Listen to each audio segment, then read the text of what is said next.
दिनों की बात है।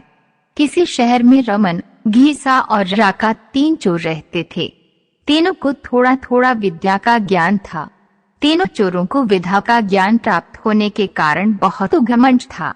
विद्या द्वारा तीनों चोर शहर में बड़े बड़े लोहे की तिजोरियों को तोड़ देते थे और बैंकों को लूट लिया करते थे।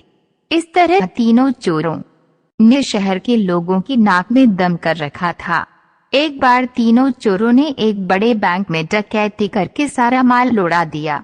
तब पुलिस को खबर हुई तो तीनों चोरों को पकड़ने के लिए तलाश करने लगी, मगर तीनों चोर पास ही के एक घने जंगल में भाग गए। तीनों चोरों ने देखा कि जंगल में बहुत सी हड्डियां बिखरी पड़ी हैं।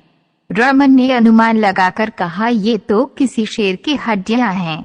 मैं चाहूं तो सभी हड्डियों को अपनी विद्या के ज्ञान द्वारा जोड़ सकता हूँ। घीसा को भी विद्या का घमंड था, सो वह बोला, डैश अगर ये शेर की हड्डियां हैं तो मैं इनको अपनी विद्या द्वारा शेर की खाल तैयार कर उसमें डाल सकता हूँ। रमन और घीसा की बात सुनकर राका का भी घमंड उमड़ पड़ा और उसने कहा, डैश तुम दोनों इतना काम कर सकते हो तो मैं भी अपनी विद्या द्वारा इसमें प्राण डाल सकता हूँ। तीनों चोर अपनी विद्या का प्रयोग करने लगे।